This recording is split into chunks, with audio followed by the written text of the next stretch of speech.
Om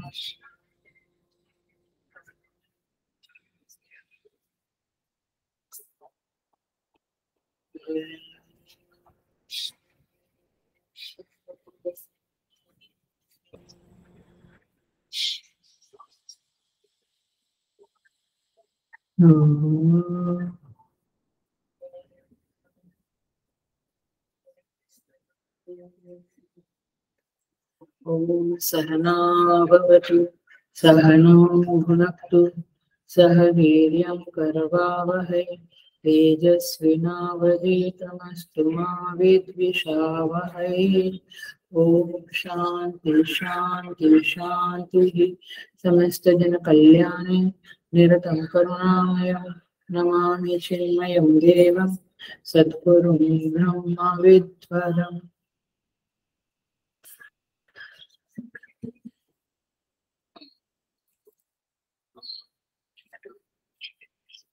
I welcome you all with great love and great respect in this Taittiriya Upanishad. Today we are starting ब्रह्मानंद वल्ली। हमने शिक्षा वल्ली पिछले class में पूरा किया, अब हम ब्रह्मानंद वल्ली शुरू करते हैं। उसका शांति मंत्र भी पिछले क्लास में देखा।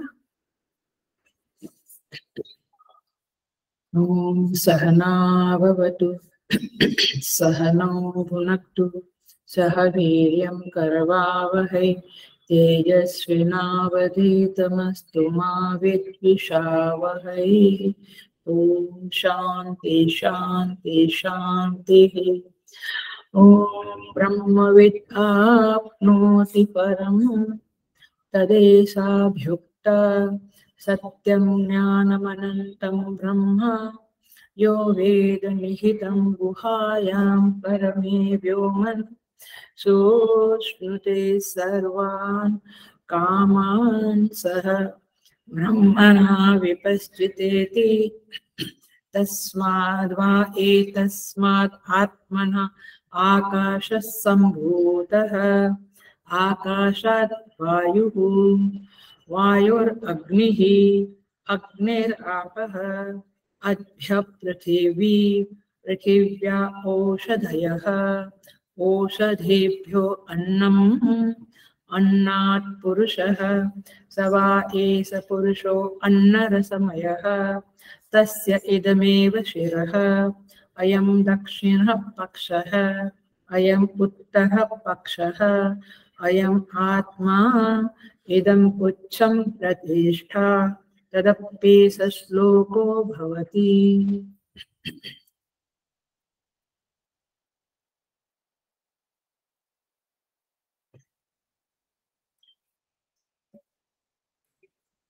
So ब्रह्मानंद वल्ली रेडी होना, क्योंकि कठिन है थोड़ा, तो बी फोकस, अटेंशन देके। और आई विश कि आपके पास भाष्य होना चाहिए। है आपके पास शांकर भाष्य? मैं भाष्य से ही जाऊंगी क्योंकि भाष्य से ही ठीक रहेगा। मैं समझा के जाऊंगी, बट तो हम 3 लाइन का करते हैं, पहली 3 लाइन का ट्रांसलेशन करते हैं। आई थिंक उतना ही होगा आज के क्लास में। ब्रह्मविद् आप्नोति परम, ठीक है, मतलब जो ब्रह्मविद् ब्रह्म को जानने वाला है वह ब्रह्म को प्राप्त कर लेता है। करेक्ट? ब्रह्म को जानने वाला ब्रह्म को माने परमात्मा को प्राप्त कर लेता है। तद एषा अभ्युक्ता, उस विषय में यह श्रुति कही गई है। ब्रह्मानंद वल्ली का पूरी वल्ली का जो सूत्र वाक्य है, सूत्रभूत वाक्य है, वो क्या है? ब्रह्मविद् आप्नोति परम, ब्रह्म को जानने वाला ब्रह्म हो जाता है अथवा ब्रह्म को प्राप्त कर लेता है। तद एषा अभ्युक्ता, इस विषय में यह श्रुति बोल रही है, कह रही है। सत्यम ज्ञानम अनंतम ब्रह्मा, क्या कहती है श्रुति? यह ब्रह्म जो है वह सत्य है, ज्ञान है और अनंत है। ब्रह्म कैसा है? सत्य, ज्ञानम, अनंतम। तीसरी लाइन, यो वेद, यो माने जो व्यक्ति, जो साधक, वेद, वेद माने जानता है। क्या जानता है? निहितम गुहाया परमे व्योमन, जो व्यक्ति उस ब्रह्म को, निहितम माने छुपा हुआ, छिपा हुआ, गुहायम माने गुहा, केव बोलते ना आप लोग, CAVE, केव, जो केव में छुपा हुआ, गुहा में छुपा हुआ। कौन सी गुहा? परमे व्योमन माने बुद्धि रूपी परम आकाश में छिपा हुआ जानते हैं। माने जो व्यक्ति, जो साधक उस ब्रह्म को बुद्धि रूपी आकाश में, बुद्धि रूपी परम आकाश में, बुद्धि रूपी गुफा में छिपा हुआ जानते हैं। क्लियर? जो व्यक्ति क्या? परम आकाश में, बुद्धि रूपी गुफा में उसे छिपा हुआ जानते हैं। वह, मैंने आपको सिंपल समझना है तो हृदय आकाश में छिपा हुआ है वो, ऐसा जिसने जान लिया। वह सह सो अश्नुते, अश्नुते माने प्राप्त करता है, अश्नुते माने भोगता है अथवा प्राप्त कर लेता है। वह व्यक्ति सर्वान् कामान, वह सारे भोगों को प्राप्त कर लेता है। कौन? जो ब्रह्म को गुफा में जाता है। सह ब्रह्मणा विपश्चितेति माने सह ब्रह्मणा विपश्चितेति, विपश्चितेति, विपश्चित माने विद्वान अथवा सर्वज्ञ, जो सर्वज्ञ ब्रह्म रूप से एक साथ सारे भोगों को प्राप्त कर लेता है।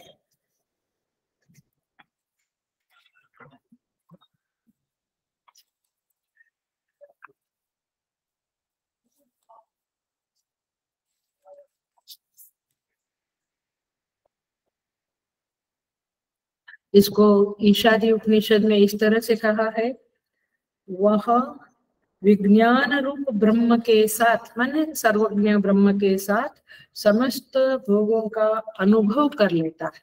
माने he experiences all the enjoyment together with Brahman, that's the important point.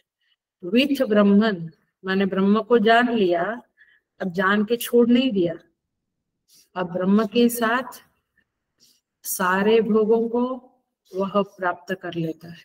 कौन? जो ब्रह्म को हृदय रूपी गुहा में, बुद्धि रूपी गुहा में देख लेता है, जान लेता है। इजी है ना? ठीक है, हम करेंगे धीरे धीरे। भाष्य बहुत सुंदर है, भाष्य हमेशा सुंदर है, परंतु मैं भाष्य के साथ ही जाऊंगी और हम समझेंगे। सो पहली लाइन, ब्रह्मविद आपनोति परम। भाष्य देखिएगा तो मेरे साथ आप जाएंगे, और आगे पीछे नहीं पढ़ना, क्योंकि आगे पीछे आपको समझेगा नहीं। मैं जितना पढ़ती हूँ उतना ही पढ़ो और समझो। ब्रह्मविद माने, यहाँ पे कहते हैं ब्रह्म माने क्या? ब्रह्मविद शब्द तो देखेंगे। ब्रह्मविद में ब्रह्म शब्द का अर्थ है, देखो लिखा है, बृहत, बृहत्तमत्वात् ब्रह्म। अंडरलाइन करना है तो कर सकते हैं। बृहत्तमत्वात् मिला भाष्य की सेकंड लाइन, शंकर भाष्य की सेकंड लाइन, शंकर भाष्य की सेकंड लाइन। सबसे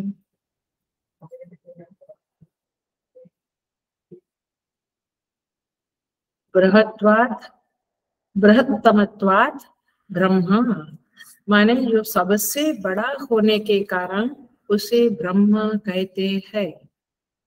हिंदी में पढ़ना है तो इस तरह से लिखा है। तो ये ब्रह्म शब्द का अर्थ है जो सबसे बड़ा है। ओके, उसे जो जानता है वह तद वेत्ति, वेत्ति माने विजानाति, वह ब्रह्मविद है। हो गई बात क्लियर? ब्रह्म जो सबसे बड़ा है उसे जो जानता है वो ब्रह्मविद कहलाता है। अब देखिए, अब क्या कहते हैं, वह ब्रह्मविद जो है, वो ब्रह्मविद माने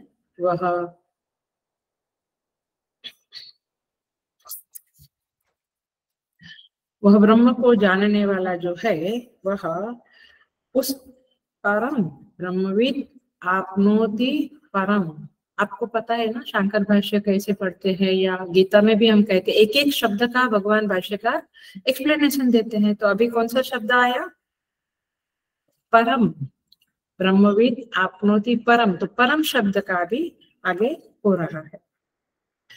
ब्रह्मविद के बारे में और भी समझेंगे, बट अभी आगे भाष्य में क्या कहा है, वह ब्रह्मविद आपनोति परम माने निरतिशयम तदेव ब्रह्म परम, वह निरतिशय ब्रह्म को प्राप्त कर लेता है। निरतिशय का अर्थ होता है, अतिशय हम किसको कहते हैं? बहुत को, बट निरतिशय माने अतिशय से भी परे। निरतिशय ब्रह्म को प्राप्त कर लेता है। लेकिन मैं उसको समझाती हूँ, ऐसे इसके साथ साथ ही मैं समझाती जाऊंगी। आपको कहीं लिखना है तो लिखते जाना।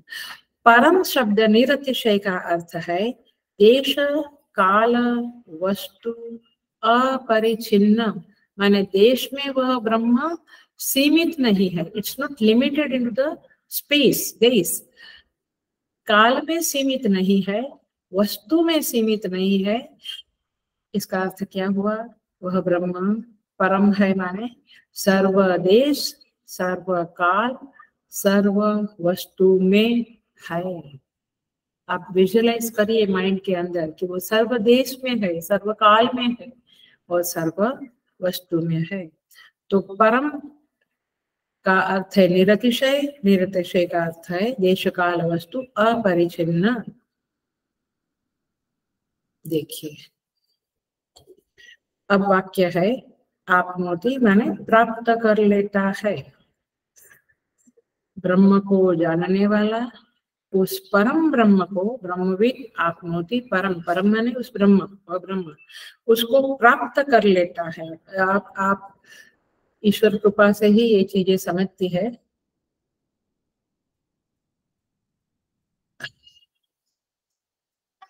जनरली हम जिस वस्तु को जानते हैं उसके जैसे बन नहीं जाते हैं। सॉफ्टवेयर कंप्यूटर को जाना तो कंप्यूटर नहीं बनती, पुस्तक को जाना, पेड़ को जाना तो पेड़ नहीं बन गए, लेकिन यहाँ ब्रह्म को जाना तो पकड़ा। तो ये बहुत इंपॉर्टेंट पॉइंट है, आपको समझना है। अब मैं पढ़ती हूँ, देखिए, क्योंकि अन्य के विज्ञान से किसी अन्य की प्राप्ति नहीं हुआ करती, माने जिस अन्य किसी का हमने ज्ञान पाया तो उसकी प्राप्ति माने वो नहीं बन जाते हैं। इसीलिए इसको समझना पड़ेगा। वह जो कि निश्चय ही उस परब्रह्म को जानता है, यहाँ पे मुंडक उपनिषद का रेफरेंस दिया है। देखिए, सयो हवै तत्परमं ब्रह्म वेद होमा ब्रह्म एव भवति, जो उस ब्रह्म को जानता है वो ब्रह्म ही हो जाता है। अच्छा, माने ब्रह्म एक पॉकेट में रखने जैसी वस्तु नहीं है कि मैंने उसको जाना और उसको अपनोति माने पा लिया। जैसे मैं घड़ी को पाती हूँ, हमने चेयर को पाया, हमने बंगलों को पाया, गाड़ी पाया, ऐसे ब्रह्म पाने वाली चीज नहीं है। माने ब्रह्मविद आपनोति परम का अर्थ है आपने ब्रह्म को जाना तो आप ब्रह्म ही बन गए। बन गए माने सही भाषा में बोलो तो आप ब्रह्म ही है, ऐसा रियलाइजेशन आपको हो गया। दैट्स व्हाट ब्रह्मविद आपनोति परम। सो इस तरह से यहाँ पे कहा है। अब इतना यदि आपने ठीक से समझ लिया तो हम लोगों का तो इतना बुद्धि प्रखर नहीं है, लेकिन यहाँ पे भाष्यकार का बुद्धि प्रखर है, इसलिए उन्होंने शंका उठाई है। शंका माने पूर्व पक्ष। पूर्व पक्ष माने आपको सोचना है कि ये वाक्य के अंदर क्या बात कहना चाहते हैं, व्हाट इज देयर, जो श्रुति माता कन्वे करना चाहती है। तो देखो बहुत सुंदर है, इसलिए लेती हूँ, आप घबराना नहीं। इसका 25 पेज का भाष्य है, मैं पूरा नहीं लूंगी, बीच में से थोड़ा ही लूंगी ताकि आपको इतना भारी ना पड़े। यहाँ पे कहते हैं शंका, देखिएगा, ननु, ननु माने पूर्व पक्ष उठाते हैं। शंका, सर्वगतम सर्वस्य आत्मभूतम ब्रह्म वक्ष्यति, माने ब्रह्म के बारे में क्या कहते हैं सर्वगतम, ब्रह्म तो सर्वगत है, माने सभी जगह गया हुआ है, माने सर्वत्र व्याप्त है ना, और सबका आत्मा है, सर्वत्र व्याप्त है और सबका आत्मा है, तो फिर वो प्राप्तव्य नहीं हो सकता। हेलो, ये आपको क्लिक होना चाहिए। माने प्राप्तव्य क्या होता है, जो मेरे पास नहीं है वो मैं किसी से प्राप्त करती हूँ, करते हैं हम, लेकिन ये तो सर्वत्र है, तो प्राप्त शब्द क्यों लिखा, उसकी प्राप्ति कहाँ होनी है, क्योंकि जो सर्वत्र है वो तो है ही। फिर प्राप्ति तो ये घड़ी मैंने खरीदा, ये लैपटॉप खरीदा तो प्राप्ति हुई, बट ब्रह्म तो सर्वत्र है, तो प्राप्ति कैसे। देखिए, प्राप्ति तो अन्य परिचिन्न पदार्थ की किसी अन्य परिचिन्न पदार्थ द्वारा ही होती है, राइट। एक परिचिन्न माने सीमित, लिमिटेड, आई एम सीमित, मेरी बॉडी सीमित है, और ये लैपटॉप भी एक सीमित वस्तु है। सीमित माने एक टुकड़ा, नॉट द होल पार्ट। तो परिचिन्न पदार्थ की प्राप्ति अन्य परिचिन्न पदार्थ द्वारा होती है, बट ये ब्रह्म कैसा है, अपरिचिन्न। हेलो, हाँ, तो हम परिचिन्न की प्राप्ति परिचिन्न के द्वारा अपरिचिन्न की प्राप्ति होना कैसे संभव है। आया क्वेश्चन, शंका ख्याल में आई। देखो, किंतु ब्रह्म तो अपरिचिन्न और सर्वात्मक है, इसलिए परिचिन्न और अनात्म पदार्थ के समान उसकी प्राप्ति होनी असंभव है, ऐसा पूर्व पक्ष कहता है।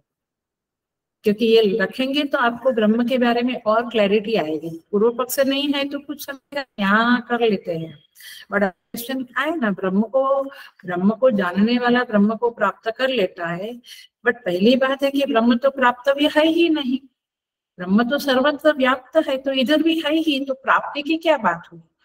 जो मेरे पास है उसको मैं ये कहूँ कि मुझे प्राप्ति हो गई, वो तो है ही मेरे पास।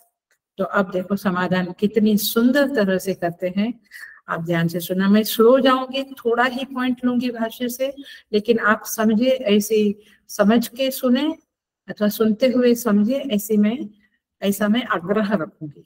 देखिए, अब बहुत सुंदर कहते हैं, यह कोई दोष की बात नहीं है, भाष्यकार उसका समाधान करते हैं, क्योंकि ब्रह्म की प्राप्ति मिला तो ब्रह्म की प्राप्ति और अप्राप्ति उसके साक्षात्कार और असाक्षात्कार की अपेक्षा से है। अंडरलाइन करो, ये मेन बात बता दी है, अब समझाएंगे कि क्या है। माने प्राप्ति कहो ब्रह्म की या ब्रह्म की अप्राप्ति, इसका अर्थ एक्चुअली जैसे हम गाड़ी लाए या हम खिलौना लाए बच्चों के लिए या कुछ बुक्स लाए, ऐसा प्राप्ति नहीं है।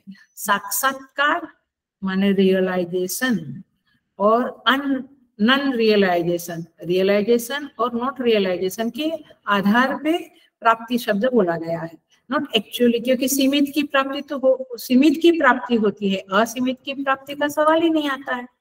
सो जिस प्रकार यहाँ पे कहते हैं,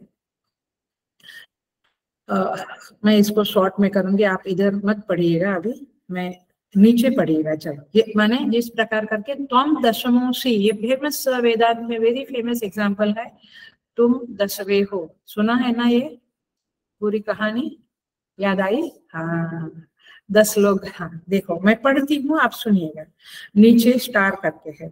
इस विषय में दृष्टांत प्रसिद्ध है। एक बार 10 मनुष्य यात्रा कर रहे थे। 10 साधक लोग आश्रम से निकले, नदी किनारे के सामने के आश्रम में जा रहे थे। नदी पड़ी, उसको पार करके वे दूसरे तट पर पहुंच गए। गुरुजी ने कहा था जाके उस आश्रम से 2-4 दिन 5 दिन रह के वहां कुछ पढ़ के आओ, तो गए ये लोग और दूसरे तट पर पहुंचे। तो अब उनको लगा कि जरा हम देख ले, गिन ले कि हम 10 थे तो वापस 10 है कि कोई डूब गया। ओके, तो कोई बह तो नहीं गया, तो अपने को गिनने लगे। मैंने एक लड़का जो ब्रह्मचारी था वो वाकिका को बोला चलो लाइन में खड़े रह जाओ, और फिर उसने गिनना आरंभ किया। तो अपने को छोड़कर, वेरी इंपॉर्टेंट डबल अंडरलाइन वाला शब्द है, अपने को छोड़कर शेष 9 को गिनने लगा। उसने गिना, फिर वो कहा अरे एक तो कम है, डेफिनेटली नदी में बह गया है। वो बड़े दुखी होने लगे। ऐसे सबने प्रयत्न किया, अपने को कोई ना गिने, बाकी के 9 को गिने, तो बोले एक बह गया, एक बह गया। अभी इतने में यहाँ पे कहते हैं एक बुद्धिमान व्यक्ति आया और उसने जाना कि ये लोगों का क्या तकलीफ है, वाई दे आर अनहैप्पी। फिर उन्होंने कहा चलो तुम लोग सब लोग लाइन में खड़े हो जाओ। सब लोग लाइन में खड़े हो गए। फिर बड़ा इधर रोचक लिखा है भाष्य में, फिर उन्होंने हाथ में डंडा लिया और फिर एक एक डंडा मारते हुए गिना, तो 10 हो गए। तो फिर उन्होंने कहा कि देखो आप लोग तो 10 हो। तो यह दिखला दिया कि 10वां पुरुष कौन था? स्वयं गिनने वाला था, जो दूसरों में, हेलो ये अंडरलाइन करो, जो दूसरों में आसक्त चित्त रहने के कारण अपने को भूले हुए था। मैंने दूसरे को ही देख रहा था, अपने को नहीं देख रहा था। वैसे स्तुतियां हमेशा कहते हैं कि अंतर्मुखी बनो, अपने को देखो, तो वो अपने को नहीं देख रहा था। इसीलिए क्या हुआ, इसीलिए उसको 9 ही समझा, 10वां उसको पता नहीं। तो गुरु ने, वो जो बुद्धिमान विद्वान था, उसने क्या कहा, त्वम 10मो असि, तुम 10वें हो। देखिए अब हम जरा सा उसके ऊपर थोड़ा सा अंडरस्टैंडिंग करते हैं, क्योंकि ये तो कथा मजेदार है, आपको समझ गई कथा, लेकिन कथा के जरिए थोड़ा सा ये ब्रह्मविद आपनोति परम ये मुख्य है। पूरी वल्ली में ये इतना 3 लाइन ही कहो थोड़ा कठिन है, बाकी का फिर बहुत इजी। पंचकोश है, विज्ञानमय कोश, आनंदमय कोश, तो सारे आगे के सारे मंत्र इजी है, खाली ये 3 लाइन थोड़ी समझानी पड़ेगी। तो आप ये नहीं सोचना हम ब्रह्मानंद वाली नहीं करेंगे, फिर भृगुवल्ली आएगी तभी करेंगे, ऐसा नहीं सोचना, क्योंकि 3 लाइन शायद 1 या 2 क्लास में हो जाएगी। इसके बाद सब प्राणमय कोश, अन्नमय कोश, जो आपका मजेदार है, you are interested into that, पंचकोश लेके हम घूमते हैं। सो देखो अब मैं इसका रहस्य बताती हूँ, इस कथा का ध्यान से सुनना। अधिष्ठान का अज्ञान ही वेदांत में अविद्या है। मतलब रज्जु माने रोप, रस्सी वो पड़ी है और हम उसके ऊपर सर्प देखते हैं, तो रज्जु का अज्ञान ही, रज्जु माने रस्सी, रोप, आप जो समझे, वो पता नहीं, उसका अज्ञान है। इसीलिए क्या हुआ, इसके लिए सर्प की भ्रांति हुई। तो उस रज्जु के अज्ञान के ऊपर, हेलो, जो हमने दूसरा कुछ सोचा उसे भ्रांति बोलते हैं, भ्रम, इल्यूजन आया। तो अज्ञान पहले होता है, रज्जु का अज्ञान, फिर उसके ऊपर मिथ्या ज्ञान होता है, माने झूठा ज्ञान। रज्जु का तो ज्ञान एक मेन ज्ञान है, बट अपन को रज्जु नहीं पता चला तो उसके ऊपर अज्ञान, मिथ्या ज्ञान हुआ। मिथ्या ज्ञान को ही भ्रांति बोलते हैं। मिथ्या ज्ञान को ही माने, मिथ्या ज्ञान माने गलत ज्ञान, उसको ही भ्रांति की स्थिति बोलते हैं। तो एक होता है अज्ञान का आवरण और दूसरा होता है मिथ्या ज्ञान का विक्षेप। ये शब्द टेक्निकल है बट आप समझे, एक होता है अज्ञान का आवरण और दूसरा होता है उसके ऊपर मिथ्या ज्ञान का विक्षेप। रज्जु का अज्ञान हुआ तो रज्जु आवरण, रज्जु के ऊपर आवरण पड़ गया है ना, और उसके ऊपर हमें सर्प दिखा। अब सर्प में किसी ने डंडा देखा, किसी ने जलधारा देखा, किसी ने फूल की माला देखा, अलग अलग देखा, तो क्या हुआ? विक्षेप।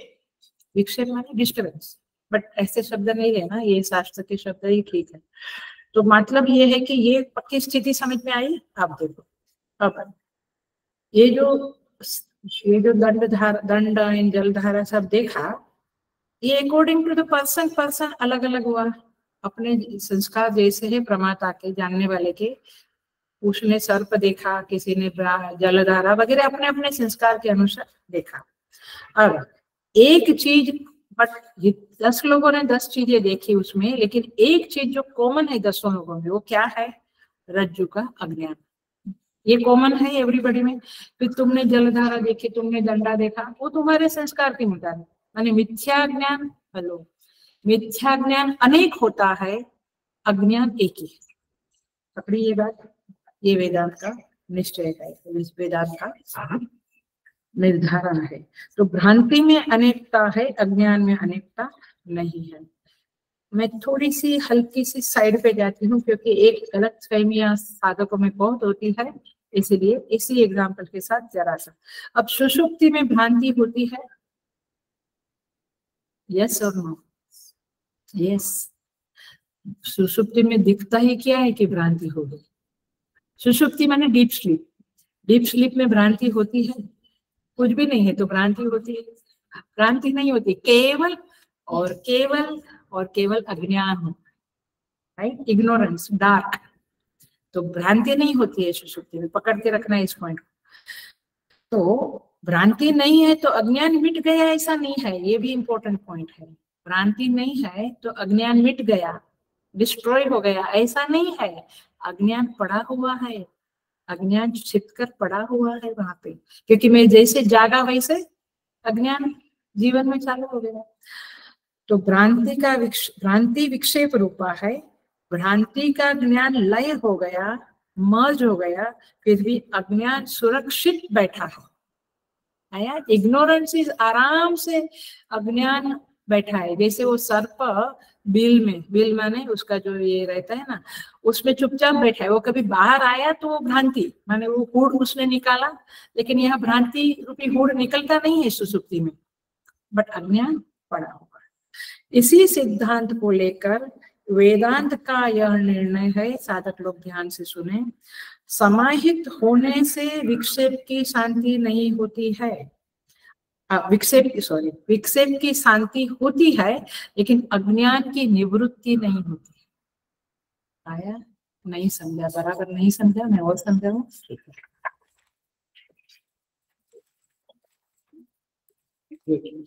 चित्त वृत्ति का निरोध किया। क्या किया हमने? ध्यान किया, समाधि लगाई। चलो, तो समाधि लगाई तो विक्षेप जो है, भ्रांति ज्ञान है, ये ऐसा था, उसने ऐसा करा, वहां ऐसा होना, ये सब भ्रांति ज्ञान दुनिया का, वो क्या हो गया? शांत हो गया, लय हो गया। लेकिन समाधि में अज्ञान का निवृत्ति नहीं हुआ। जैसे आप जागे, आपका इग्नोरेंस आपके साथ सुरक्षित बैठा था। तो समाधि विक्षेप का निवर्तक है, अज्ञान का निवर्तक नहीं है। इसलिए जिसको मोह होता है, अरे हम तो समाधि लगाते, वेदांत कौन सुने, वही की वही बातें कौन सुने, ये क्या मत्था पच्ची है, तो मत सुनो। आप कहाँ तक पहुंचोगे? विक्षेप की शांति तक पहुंचेंगे, अज्ञान की निवृत्ति तक नहीं पहुंचेंगे। इसीलिए यह जो अज्ञान है उसकी निवृत्ति के लिए वेदांत श्रवण मनन निधिध्यासन की अत्यंत आवश्यकता है। ये बात को ध्यान रखें। पकड़ में आ गई बात? ये पहले कन्विक्स, मैं खुद का भी बोलूं तो मुझे ध्यान समाधि बहुत पसंद था, माने ध्यान करना, समाधि के लिए प्रयत्न करना।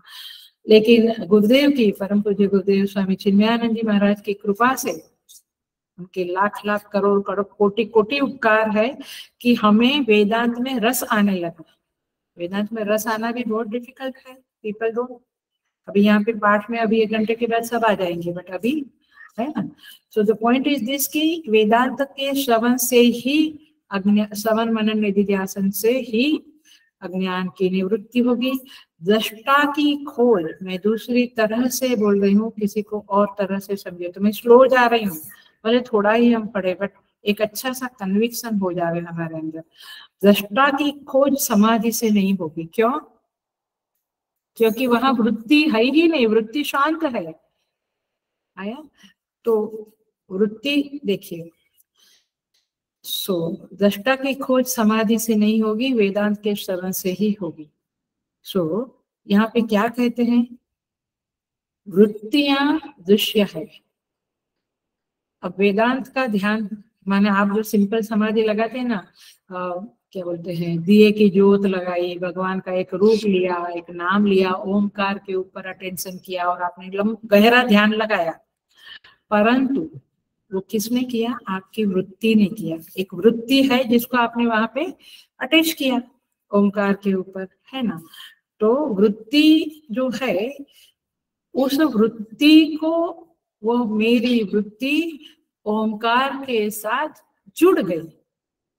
आज मेरी वृत्ति पूरा आधा घंटा भगवान के रूप को निहार रही थी। अच्छा, ये कौन जाना कि आपकी वृत्ति भगवान के रूप को निहार रही थी? ये कौन जाना? पकड़ रहा है? क्वेश्चन पकड़ में आया? आया? नहीं आया तो ना बोलो, ताकि मैं आया आया। तो इसको शास्त्रीय भाषा में, वेदांत की भाषा में बोलेंगे, जिससे वह वृत्ति प्रकाशित हो रही है, माने प्रकाशित होना माने जाना। वेदांत में मैं हजारों बार कह चुकी हूँ, तो वेदांत में प्रकाश माने जानना। तो जिससे वह वृत्ति प्रकाशित हो रही है माने जानी जाती है, उसका ध्यान करना, ये वेदांत का ध्यान है। और रूप का, ओमकार का, दिए का, इसका उसका, आकाश का आपने ध्यान किया, वृक्ष का, माने आप किसी कुछ भी ध्यान कर सकते हो, नक्षत्रों का, तारों का, सूर्य का, चंद्र का। वो ध्यान क्या है? वो भक्ति सगुण ब्रह्म के संदर्भ में है, बट वेदांत के संदर्भ में वृत्ति को देखने वाले को देखना है। हम बोलते हैं ना, आज मुझे अच्छा ध्यान लगा, कैसे? क्योंकि आपकी वृत्ति भगवान से जुड़ गई। तो आप क्या बोले? बट आपकी वृत्ति, ये केनोपनिषद में ये बहुत सुंदर तरह से बताया गया है, हम जब लेंगे तो आपको पता चलेगा कि ये क्या है वेदांत का ध्यान। लेकिन आपको कैसे पता चला आपकी वृत्ति जुड़ गई? उस वृत्ति को देखने वाला कोई है, उसने जाना कि आज मेरी वृत्ति, तो देखो। तो समाहित चित्त जब होता है तो भ्रांति ज्ञान शांत होता है, लेकिन अज्ञान का निवर्तन नहीं होता है। इतनी मेन बात है, इसको जानने के लिए हमने ये बात की। तो क्या होएगा जब समाधि लगेगी, मैंने गहरा ध्यान लगेगा, भ्रांति ज्ञान आपका लय हो गया, तो आपको अभी माला जलधारा कुछ दिखेगा नहीं, और इसलिए ना भय होगा ना लोभ होगा। सीप की चांदी दिखती है तो लोभ हुआ, सर्प दिखा तो भय हुआ। आपको भ्रांति ज्ञान लय हो गया तो कुछ भी नहीं दिखेगा, ना भय होगा, तो आप बोलेंगे हम तो मजेदार है, हम तो मस्त है, हमको वेदांत क्यों पढ़ना है? पढ़ना है क्योंकि आपका भ्रांति शांत हुआ है, आपका अज्ञान नष्ट नहीं हुआ। तो इसीलिए सर्प ज्ञान विश्राम हुआ, इसका अर्थ यह नहीं कि रज्जु ज्ञान हुआ। ये कंक्लूजन कर रही हूँ। क्या बोला? सर्प ज्ञान शांत हुआ, विश्राम हुआ, इसका मतलब ये नहीं कि रज्जु का ज्ञान हुआ। केवल आप डिवीजन समझ रहे हैं आवरण एंड विक्षेप का। तो चित्त फिर जब उत्थित होगा, माने ध्यान से बाहर निकलेगा, तो फिर से सर्प दिखेगा, फिर से वही तमाशा, भय, लोभ। सो इसका अर्थ ये हुआ, देखिए, रज्जु ज्ञान यानी अधिष्ठान ज्ञान से ही, जो पहला वाक्य मैंने बोला उसको फिर से कंक्लूड करती हूँ। रज्जु ज्ञान माने अधिष्ठान के ज्ञान से ही आत्यंतिक समाधान होगा, माने अज्ञान का निवारण होगा और आपको आगे कुछ करना नहीं। उसे ये वेदांत का निर्णय है। तो ब्रह्मविद कौन है? अब पकड़ो, जिसका विक्षेप भी शांत हुआ और अज्ञा आवरण भी नष्ट हुआ। तो ब्रह्मविद शब्द में ये छिपा हुआ है। नहीं तो हम कहेंगे कितने बड़े ज्ञानी है, कितने बड़े महात्मा है, ऐसे समाधि में जाते हैं। हाँ, वेदांत वाला चुप रहेगा, हंसेगा नहीं, बट समझ में आया। वेदांत वाला मन में सोचेगा भैया ये तो अभी भ्रांति ज्ञान निवारण की बात है। वो महात्मा का भ्रांति ज्ञान, क्योंकि लय की बात है, सॉरी निवारण नहीं, गलत शब्द बोल दिया। भ्रांति ज्ञान का लय हुआ है उनका, और आप कहते हैं कि पहुंच गए। पहुंच गए जाना माने क्या है? अज्ञान का निवारण होना, रज्जु का ज्ञान होना, माने ब्रह्म का ज्ञान होना, उसे ब्रह्मविद कहेंगे। हलो, न कि किसी ने समाधि लगा दिया तो आप उसको एटलीस्ट वेदांत के साधक शुड बी वेरी क्लियर। और जब ऐसा बोल के पूरा करते माने समाधि लगाने वाले की भी, सभी की बात नहीं कर रही, एक जनरल स्टेटमेंट है। समाधि लगाते हैं फिर भी मैं अन्नमयादि पंचकोश के अलावा कुछ नहीं हूं, ऐसी मेरी समझ बनी रहती है। समझ में आया? नहीं माने अभी हमारी समझ क्या है? हम ये शरीर है, अन्नमय प्राणमय मनोमय कोश वाले हम है, ऐसी हमारी समझ है। तो आप ध्यान कर लो, समाधि लगा लो, भ्रांति ज्ञान का लय कर दो, शांत कर दो विक्षेप को, लेकिन आपकी ये जो समझ है, सही की गलत? सही समझिए, गलत समझ है ये कि मैं शरीर हूँ, मैं प्राणमय हूँ। ये गलत समझ आपके साथ रही है, इसीलिए ये हमारी अपने बारे में ऐसी ही मान्यता है। और इसीलिए अब देखो, मैं 10वें त्वम दशमो असी के ऊपर आ रही हूँ। इसीलिए ब्रह्म हमारा अपना आपा होने पर भी ये जो अज्ञान है कि मैं ये शरीर हूँ, प्राणमय मनोमय कोश वाला मैं हूँ, ये अज्ञान हमारे साथ बना रहा है। अज्ञान के आवरण से हम आच्छादित है, हमारा अज्ञान मिटा नहीं है। जैसे उस कथा में 10वें को नित्य प्राप्त था, बराबर सुना? 10वें को नित्य प्राप्त था, माने वो खुद था ही, लेकिन उसकी प्राप्ति में अविद्या माने अज्ञान के अलावा और कोई व्यवधान नहीं था, और कोई बाधा नहीं थी कि वो अपने को नहीं समझे। क्या बाधा थी? उसने अपने को गिना नहीं, माने अपने को जाना नहीं, और इसलिए 10वें को 10वां ही बाधा था। माने आपको जानने में आप ही बाधा है। किसी ने कहा कि स्वयं को भी गिनती कर लो भैया, तो फिर अविद्या से ब्रह्म की अनुपलब्धि, अविद्या के कारण ब्रह्म नहीं मिल रहा है, माने आप अपने को नहीं जान रहे हो, तो ऐसे ही उपलब्ध है जैसे 10वें को 10वां उपलब्ध हुआ।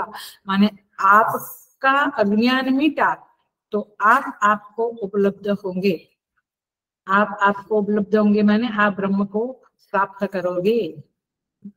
मैं गणेशपुरी में थी, मुझे हमेशा अभी याद आता है, तभी कुछ नहीं समझता था, गुरुदेव की कृपा से यहाँ पे वेदांत पढ़ने के बाद समझा। हमेशा मुक्तानंद बाबा का ये था, आपको ध्याओ, आपको वंदो, आपको पूजो, आपका राम आप में आप होकर रहता है। देखो आई बात समझ में? 10वें में ही रहता था, लेकिन गुरु ने बताया तब उसे पता चला, हाँ मैं 10वां हूँ। ऐसे आप ब्रह्म ही हो, लेकिन कोई गुरु बताना चाहिए। तो गुरु कौन है? श्रुति माता और आचार्य लोग, है ना। तो इसीलिए अभी स्तुति नहीं होती थी, तो हम तो भगवान को स्वर्ग में, वैकुंठ में, इधर उधर ढूंढते थे, कम से कम आकाश में, उधर कहीं तो है। देखिए इधर हृदय में है, ये तो तैत्तरीय के ये श्रुति ने पर्दाफाश कर दिया है। तो जो टटोल रहा था, जिसे ढूंढ रहा था, वो मिल गया। ढूंढनहारी जिसे ढूंढ रहा था उसको मिल गया। स्वयं अपने से बिल्कुल अव्यवहित होने पर भी अप्राप्ति थी, अपने को अपन मिला हुआ है, मैं ब्रह्म हूँ और मुझे ब्रह्म मिला हुआ है, मैंने ब्रह्म का रियलाइजेशन करना है, बट प्रॉब्लम क्या है? अज्ञान। इसलिए हेलो, हम बहुत सारी कोशिशें करते हैं, पूजा पाठ जप एक्सरसाइज योगा ध्यान बहुत कुछ करते हैं, बट ये किसके लिए कर रहे हैं हम? विक्षेप के भ्रांति के लय के लिए कर रहे हैं। हेलो, वे अज्ञान के नाश के लिए हम कितना कर रहे हैं? एक क्लास पूरे वीक में 1 घंटा आ रहा है। Am I able to discriminate between? मैं ये कन्वे कर रही हूँ कि आपके पास 2 प्रॉब्लम है। एक है लय करना माने विक्षेप जिसको आप शांत करना है, और दूसरा है अज्ञान जिसको आप नष्ट करना है। लय को नष्ट नहीं करना है, वो शांत होता है फिर उठता है। तो हमारी जो साधना है वो कहाँ चल रही है? किसमें चल रही है? हाँ, लय भी लय माने भ्रांति ज्ञान के लय करने में चल रही है साधना। अज्ञान को नष्ट करने में 10% 5% ही हम दे रहे हैं। Are you getting? Even Gita पढ़ते हैं तो भी कर्म कैसे सुंदर करो, ध्यान कैसे करो, युक्ताहार विहार कैसे खाओ। मैंने एक स्तुति माता ही है जो आपके अज्ञान को चोट पहुंचाएगी, अज्ञान के पर्दे को फाश करेगी और आपको समझाएगी, क्लैरिटी देगी कि आप जो साधनाएं कर रहे हैं वो लय, जो भ्रांति ज्ञान के लय के लिए है, विक्षेप की शांति के लिए है, न कि अज्ञान की निवृत्ति के लिए। ऑफकोर्स लय हो गया, विक्षेप शांत हुआ तो ही आपको वेदांत का श्रवण करने में इंटरेस्ट आएगा। आप उस श्रवण को मनन की प्रक्रिया में परिवर्तित कर सकेंगे और फिर निधि ध्यान कर सकेंगे। इसलिए लय तो करना ही है, विक्षेप की शांति तो करनी है, but where are we standing? अभी हम कहाँ खड़े हैं? केवल लय के पीछे खड़े हैं? हमारा सारा कुछ विक्षेप की शांति के पीछे हो रहा है साधनाएं। अज्ञान की निवृत्ति के लिए तो वेदांत पढ़ना होगा, वो भी कुशल आचार्य के पास, और अच्छे से वीक में एक घंटा नहीं, उससे खास कुछ नहीं होगा, बहुत श्रवण करना पड़ता है। और इसीलिए मैं हमेशा कहती हूँ आप अपना टीवी के पास जो टेबल रहता है कहाँ पे, वहां पे गीता एंड उपनिषद का ये ईशादी नव उपनिषद और पदच्छेद की बुक गीता की रखो, ऐसे ही पढ़ो, ऐसे ही मंत्र पढ़ो, उसका ट्रांसलेशन पढ़ो, रख दो। बट मंत्र आपके चित्त में आएंगे तो मनन होगा, नहीं तो मनन कैसे होगा? Are you getting? सो तो यहाँ पे कहते हैं कि जैसे उस 10 बच्चों में किसी विद्वान ने स्मरण कराया, राइट, कि भाई तुम 10वां हो, ऐसे यहाँ पे स्तुति ने बताया कि सर्वात्मा ब्रह्म की आत्मता का दर्शन स्तुति माता ने कराया कि वो ब्रह्म जो है वो तुम ही हो, त्वम दशमोसी माने तुम ही ब्रह्म हो। इसीलिए हेलो, इसीलिए ब्रह्मविद जो है वो ब्रह्म को प्राप्त करता है, क्योंकि उसने ये जान लिया कि मैं ही ब्रह्म हूँ। जैसे उसने उस ब्रह्मचारी ने जान लिया कि मैं 10वां हूँ, ऐसे इसने जान लिया कि मैं ब्रह्म। माने आत्मा की ब्रह्मता का दर्शन तो स्तुति माता और आचार्य गुरुजन ही करा सकते हैं। तब जाके आपनोति परम, ये आपनोति शब्द सार्थक होता है। प्राप्त किया किसको? किसको प्राप्त किया? ब्रह्मविद आपनोति परम, परम माने ब्रह्म, ब्रह्म को ही प्राप्त किया। तो जब तक अविद्या है, अज्ञान है, तब तक 10वें को 10वें की प्राप्ति हुई। 10वें, गुड, वेरी अलर्ट। 10वें को 10वें की अप्राप्ति है, लेकिन विद्या हुई, ज्ञान हुआ, किसी ने कराया ज्ञान, बट ज्ञान हुआ तो 10वें को 10वां प्राप्त हो गया। हुआ? अरे बेटे, 10वें ज्ञान हुआ तो अविद्या थी तो अप्राप्ति थी, विद्या हुई तो प्राप्ति हुई। अब प्राप्ति और अप्राप्ति कैसी है इधर? कुछ बाहर से मिला क्या? Realization is very good English word. Generally मैं इंग्लिश पसंद नहीं करती हूँ क्योंकि वो टेक्निकल, वेदांत के टेक्निकल वर्ड्स को बहुत कन्वे नहीं कर पाते हैं, बट रियलाइजेशन शब्द इज अ वेरी वेरी क्या बोलेंगे, आपको एक कन्वे करेगा एक बात को। तो विद्या हुई तो 10वें को 10वां प्राप्त हो गया। इसी को कहते हैं प्राप्तस्य प्राप्ति। ये आत्म साक्षात्कार जो है, सेल्फ रियलाइजेशन है, वो बाहर से कुछ प्राप्त नहीं है, वो प्राप्तस्य प्राप्ति। आपको जो प्राप्त है ब्रह्मा, उसी की प्राप्ति है। मतलब आप अपने को जान गए। पकड़ी बात को? बिल्कुल पकड़ी।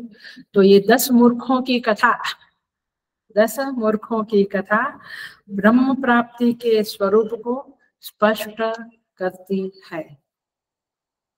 ये त्वम दशमों की कथा तो बहुत बार सुनी थी, बट अभी उसका थोड़ा क्लैरिटी मिला आपको।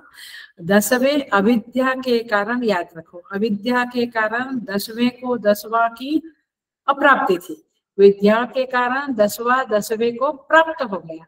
ऐसे ही अज्ञान के आवरण के कारण हमें, जीव को, साधक को ब्रह्म की अप्राप्ति, लेकिन ज्ञान हो गया, विद, ब्रह्मविद, विद माने जानने वाला, ज्ञान हुआ तो ज्ञान हो गया तो ब्रह्म को ही ब्रह्म की प्राप्ति हुई। प्राप्तस्य प्राप्ति है, कहीं से ब्रह्म को लेके पॉकेट में नहीं रखना है या कबाट में नहीं रख देना है।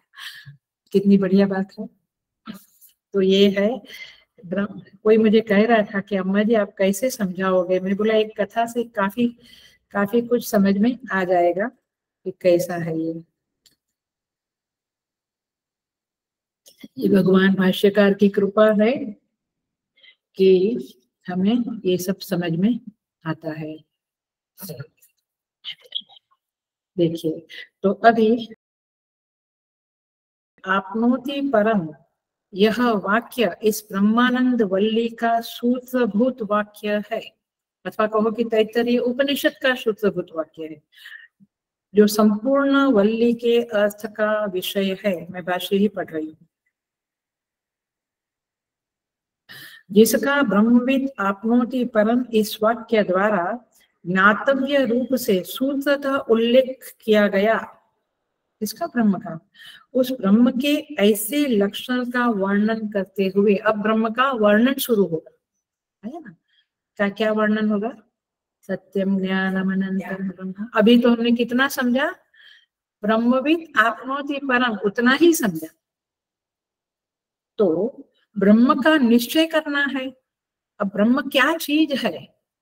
हम कहते परमात्मा, आपको तो बांसुरी वाला एन, मोरपंख वाला एन वही दिखता है, अथवा रास लीला एन वही परमात्मा। बट एक्चुअली ब्रह्म क्या चीज है?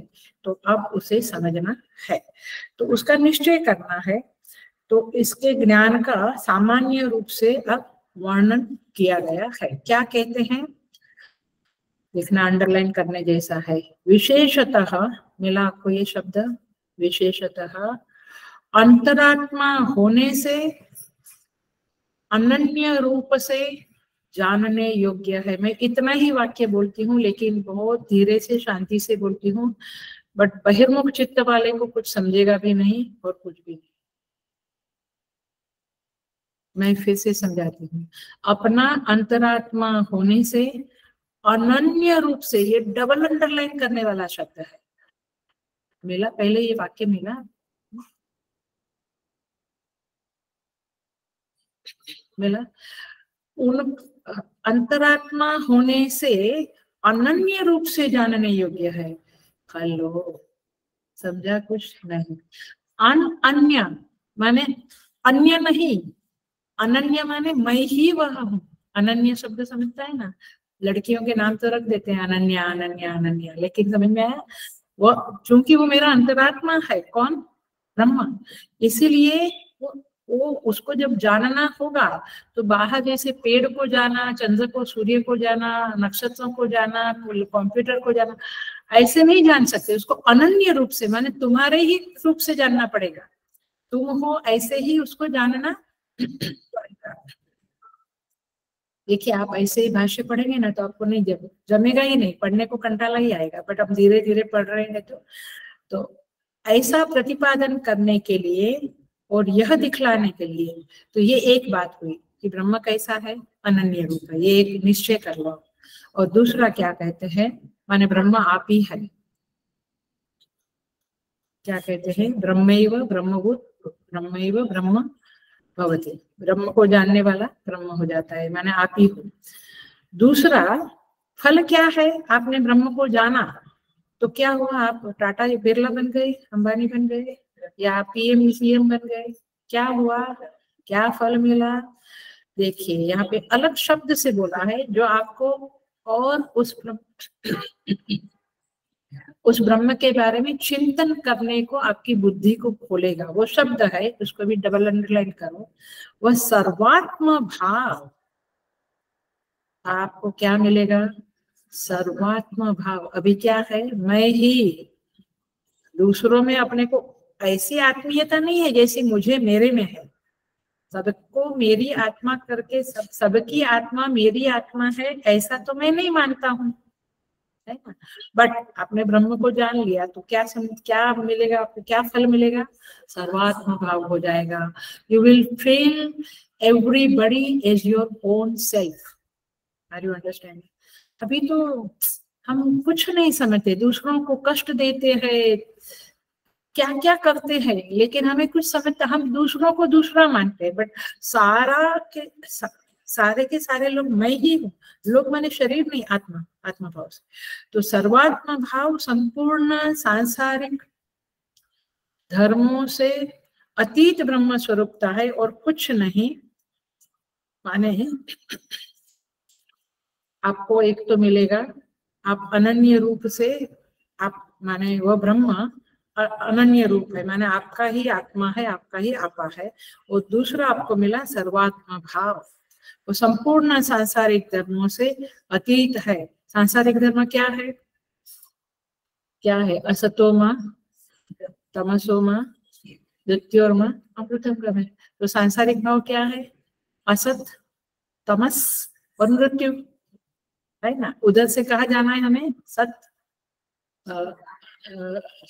तमसोमा ज्योति, सत ज्ञान और आनंद प्रकाश, है ना।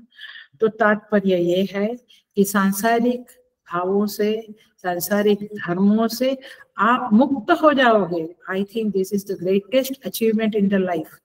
बाकी गाड़ी लिया, बंगलो लिया, पदवी लिया, पैसा मिला, लेकिन आप सांसारिक धर्म जो आपके अंदर पड़े हैं, क्योंकि मैं मृत्यु वाला हूँ, मैं अज्ञानी हूँ, जो अज्ञान पड़ा है, और मैं असत हूँ। असत माने सत्य नहीं, सत्य माने तीन काल में रहने वाला, असत माने तीन काल में रहने वाला। तो ये भावों से आप मुक्त हो जाओगे। You will understand that you are satyam jnanam anantam Brahma, आप वो हो। तो यहाँ पे कहते हैं तदेशाभ्युक्ता, यह ऋचा कही गई है। अब ये जो ऋचा बताई है वो क्या है, आपको बताने के लिए कि आप कौन हो, और ब्रह्म का फल बताने के लिए। अब देखो क्या है ब्रह्म, सत्यम ज्ञानम अनंतम ब्रह्मा। चैंट करने से कुछ बहुत मतलब नहीं है, आपका चित्त शुद्धि होगा, लेकिन चैंट करके संतुष्ट होने का कोई मतलब। तो देखो अब सत्यम ज्ञानम अनंतम ब्रह्म इस टुकड़े पे आए हैं, थोड़ी देर थोड़ा करते हैं उसको। यह वाक्य अब आपको भाष्य में अगेन अंडरलाइन करना पड़ेगा, क्योंकि थोड़ा माइन्यूटली देखना पड़ेगा। यह वाक्य ब्रह्म का लक्षण करने के लिए है। ब्रह्म को लक्षित, लक्षण पता है ना, लक्षण कहते हैं नील कमल, तो कमल नील है, बाकी के कमल और कलर के है, पिंकिश है, येलोइश है, व्हाटएवर, लेकिन ये नील कमल। तो नील क्या शब्द हुआ, कमल को लक्षित किया कि ये अलग अलग, माने लक्षण बताया। कभी हम लक्षण बताते हैं, ये डॉक्टर है, ये डबल पीएचडी है, ये ऐसा है, एमएलए है, अथवा ये साधु है या संत है, ये गुरु है, आप लक्षण बताते हैं ना। ऐसे ब्रह्म का क्या लक्षण है, सत्यम ज्ञानम अनंतम ब्रह्म। तो ये ब्रह्म के तीन लक्षण है, सत्यम ज्ञानम अनंत। आप देखो, माने वो सत्य स्वरूप है, ज्ञान स्वरूप है और अनंत है। वो अनंत माने तो अंत ही नहीं। तो अब देखो, आप इसको अंडरलाइन करो। अब देखो मैं इधर ही पढ़ रही हूँ, सत्य आदि तीन पद विशेष्य ब्रह्म के विशेषण बतलाने के लिए है। आपने यदि जिसमें भी गहराई से देखा होगा ये वाक्य, अटेंशन से, फुल अटेंशन से उसको समझ में आएगा। दोनों में फर्क है, दोनों वाक्य में। एक में कहते हैं यह वाक्य ब्रह्म का लक्षण कराने के लिए है, पकड़ा, मेरी बात पकड़ी, भाष्य की बात पकड़ी। यह वाक्य, यह वाक्य, वाक्य पे मैं डबल लाइन अंडरलाइन करा दी। यह वाक्य क्या है? सत्यम ज्ञानम अनंतम ब्रह्म। वाक्य क्या है? ब्रह्म का लक्षण। अब आगे क्या लिखा है? सत्य आदि 3 पद। अब वाक्य नहीं है, पद है। पद माने शब्द, सत्यम ज्ञान। एक एक शब्द क्या है? विशेष्य ब्रह्म के विशेषण बताने के लिए है। माने जब अक्खा वाक्य बन जाए, पूरा लेंगे, वो लक्षण बताता है। मैं विशेषण और लक्षण का फर्क अगले क्लास में बताऊंगी, क्योंकि अभी थोड़ा मैंने शांति से बताना पड़ेगा। बट आपने समझा इस चीज को? ये भाष्य बहुत माइन्यूटली पढ़ना पड़ता है। वो पूरा वाक्य क्या है? ब्रह्म का लक्षण बताता है। वो गोरा है, वो काला है, जैसे अपन इंसान का बताते हैं ना, वैसा। और एक एक पद क्या बताता है? विशेषण। वो विशेषण है। और अक्खा वाक्य लक्षण। पकड़ लीजिए बात, ये बहुत इंपॉर्टेंट पॉइंट है। तो अब देखो, आप कहते हैं ब्रह्म के वेद्य रूप से विवेक्षित होने के कारण ब्रह्म विशेष्य है। विशेष्य माने नील कमल। तो नील क्या है? विशेषण। कमल क्या है? विशेष्य। आपका इंग्लिश में मुझे नहीं बोलने को पता नहीं कैसे बोलते हैं, बट नील विशेषण है और कमल विशेष्य है। तो इस तरह से सत्यम विशेषण है, ब्रह्म विशेष्य है। तो विशेष्य है क्योंकि ब्रह्म प्रधानतया वेद्य रूप से, ज्ञान के विषय रूप से विवक्षित है, इसलिए विशेष्य समझना चाहिए। अभी आप उतना ही समझो। तो अब यहाँ पे आगे बढ़ जाते हैं हम। अब कहते हैं यहाँ पे, अब यहाँ पे चुप नहीं बैठते हैं ये पूर्व पक्ष वाले लोग। वे शंका उठाते हैं। ब्यूटीफुल शंका है, बहुत ही जबरदस्त पूर्व पक्ष है। वो क्या कहते हैं, ध्यान से पकड़ना। अन्य विशेषणों का व्यावर्तन करने पर कोई विशेष विशेषित हुआ करता है। माने नील कमल बोला तो नील कमल क्या हो गया? अन्य पिंक कमल या पीला कमल से अलग हो गया। तो उसके लिए एक ही जाति, माने कमल, गुलाब नहीं और कोई फूल नहीं, मोगरा नहीं, एक ही जाति के अनेक कमल है, तब ये विशेषण का प्रयोजन हुआ ना, उसका उसका सार्थक हुआ ना। आया? तो यहाँ पे कहते हैं अनेक विशेषणों की योग्यता होते हैं तभी विशेषणों की सार्थकता होता है। अब एक ही वस्तु है, उसको किससे अलग करेंगे? क्या बताओ कि ये ब्रह्म ऐसा है? माने रमेश सुरेश नहीं है, सुरेश महेश नहीं है, लेकिन वो तो नाम है, उनके पास कुछ कुछ कुछ और अनेक ऐसे पुरुष है। तो फिर आप एक से दूसरे को अब ब्रह्म तो एक ही है, तो उसको क्या विशेषण, उसको क्या लक्षण? आया? शंका पकड़ में आई। तो यहाँ पे कहते हैं एक ही वस्तु में किसी अन्य विशेषण का संबंध न हो सकने के कारण विशेषण की सार्थकता नहीं है। इस प्रकार ये सूर्य एक है, सूर्य एक है, सूर्य एक है, उसी प्रकार ब्रह्म भी एक ही है। तो उसके सिवा अन्य कोई ब्रह्म है नहीं कि जिसको नील कमल के समान विशेषता बतलाई जाए, ऐसा पूर्व पक्ष बोलता है। तो आप ये सत्यम ज्ञानम अनंतम क्या बोलते हो? कोई दूसरा है ही नहीं, तो उसका क्या? उसको विशेषण और लक्षण इसलिए है कि उसको दूसरे से अलग किया जाए। ये बंगला तो बड़ा बरोबर नहीं है, ये बंगला अच्छा है। क्यों? क्योंकि ये बड़ा है, इसमें कमरे ज्यादा है। तो उसने लक्षण किया, क्या कमरों का लक्षण किया? बड़ा का जगह बड़ी है वगैरह। बट यहाँ 2 बंगले है तो आपने किया, या 2 गाड़ी है तो ये गाड़ी इस गाड़ी से बेटर है। बट यहाँ तो एक ही ब्रह्म है, तो क्या लक्षण और क्या विशेषण? समझ में आ रही है बात? अब देखो भगवान भाष्यकार उसका कैसे समाधान करते। कहते ऐसा कहना ठीक नहीं है, क्योंकि ये विशेषण लक्षण के लिए है, लक्षणार्थ है। ये विशेषण आप समझेंगे तो ब्रह्म के लक्षण आपको समझेगा। और क्या कहते हैं, ये विशेषण लक्षणार्थ प्रधान है, केवल विशेषण प्रधान नहीं है। अब देखो मैं थोड़ा नीचे जाके पढ़ती हूँ। विशेषण तो विशेष्य का उसके सजातीय पदार्थों से व्यावर्तन करते हैं, उसको हटा देते हैं कि ये अलग है। किंतु लक्षण, हेलो, लक्षण उसे सभी से व्यावृत कर देता है। विशेषण क्या करता है? अपनी जाति के कमल से एक कमल बदला, लेकिन लक्षण क्या करता है? सभी से उसको अलग कर देता है। लक्षण क्या करता है? सभी से। आप नीचे जाओ, यहाँ पे लिखा है हाँ, या ऊपर ही जिस प्रकार अवकाश देने वाला आकाश होता है। आकाश क्या है? तो आकाश का लक्षण क्या बताया आपने? सफेद है, नीला है। वो लक्षण नहीं है, वो तो आभास है। आकाश का लक्षण क्या है? जो अवकाश देता है उसे आकाश कहते हैं। आकाश माने स्पेस। जो अवकाश देता है उसे आकाश कहते हैं। करेक्ट। तो इस तरह से तो उसने क्या किया?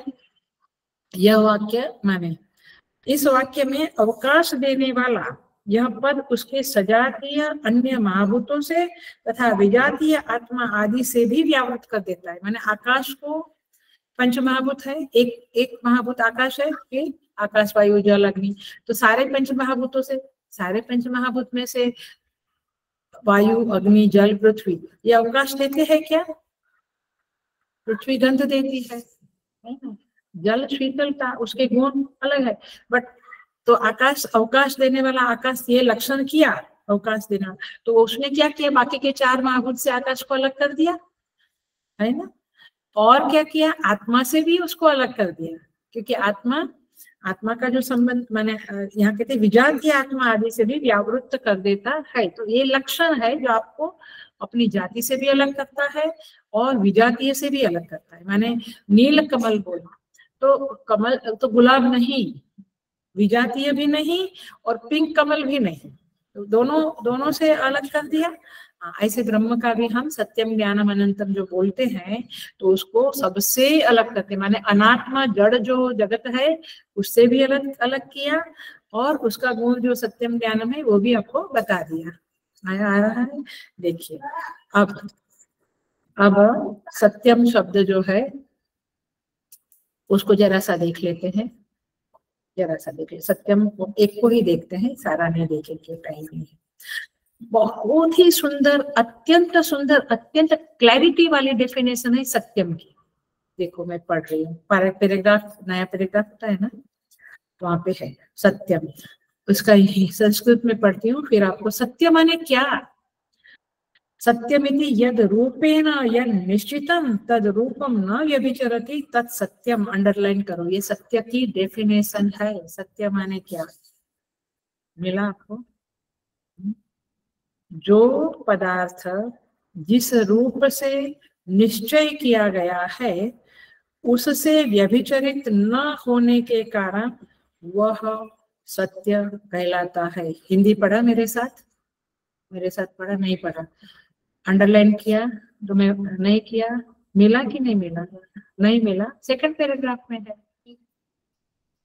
सेकंड पैराग्राफ में। अब देखो मैं पढ़ती हूँ, फिर से सुनो। जो पदार्थ जिस रूप से निश्चय किया गया, मतलब एक बार ये निश्चय किया कि ये ग्रीन है, ये 10 साल आयुष्य वाला पौधा है, ये हरा पौधा है, निश्चय किया आपने। जिस पदार्थ का जिस रूप से निश्चय किया गया उससे व्यभिचरित न होने के कारण, व्यभिचरित माने बदल जाना, व्यभिचार माने बदल जाना, व्यभिचरित न होने के कारण वह सत्य कहलाता है। अब देखो, हाँ है ना, परिवर्तन हुआ तो फिर आपने जो बोला वो तो फुकट गया, तो परिवर्तन तो वो सत्य नहीं बोला आपने। संसार की हर चीज ऐसी ही है, परिवर्तित होती है, इसलिए सत्य क्या है? केवल परमात्मा।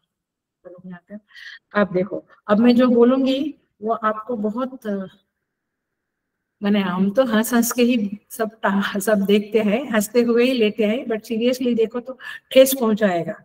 देखो आप क्या कहते हैं, जगत के लोग माने संसार के लोग क्या कहते हैं?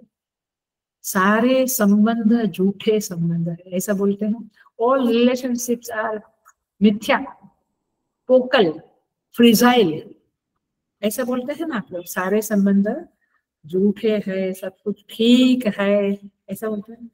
किसी को मूवी का गाना का 4 शब्द बोलती हूँ, कसमे वादे प्यार वफाए, सुना है ना ये गाना? हिंदी में बहुत फेमस है, कसमे वादे प्यार वफाए। मुझे आगे का याद नहीं आता है, बट माने सब झूठा है, ये सब संसार में ऐसे ही है। हम क्या कहते हैं वेदांत वाले लोग, ये हम और आप ऐसे ही एक डिवीजन करके बोल रहे हैं। वेदांत क्या कहता है? जगत मिथ्या ब्रह्म सत्य, ब्रह्म सत्य जगत मिथ्या। आप कहते हैं ऐसी फालतू की बातें मत किया करो, है ना, लेकिन आप खुद क्या बोलते हो? अब ठीक है, सारे रिलेशनशिप्स आर ऑल कसमें वादे प्यार वफाए, बातें है बातों का नाम, ऐसा कुछ तो है ना। मैंने झूठा है सब। अभी जब तक आपको चोट नहीं पहुंचती तब तक सब गुड़ी गुड़ी है, चोट पहुंचती है तब आप कहते हैं हाँ ठीक है, सब कुछ ठीक है, सारे रिलेशनशिप्स ऐसे ही है। और हम कहते हैं ब्रह्म सत्य जगत मिथ्या। अब समझ में आया सत्य माने क्या? तो हम जो कहते हैं जगत मिथ्या, वो इसी तरह से कि जगत की हर चीज व्यभिचरित होती है। आपने जिसमें विश्वास रखा, 100% विश्वास रखा, वो 90% हुआ, चलो तभी आप उसको सत्य कहेंगे। जब 0 पे आएगा तब कहेंगे सब झूठा। अभी तो टिका रहे हम क्या, कच्चे धागे से जैसे कच्चे धागे से कुछ बांधा है वो कितना टिकता है, ऐसे ही संबंध कच्चे धागे वाले ही है, ऐसा ही बोलते हैं। अब कहते हैं यद रूपेण, देखो मैं साइड पे आई, यद रूपेण यद निश्चितम, यद रूपेण निश्चितम यद तद रूपम व्यभिचरति व्यभिचरत अनृतम इति उच्यते।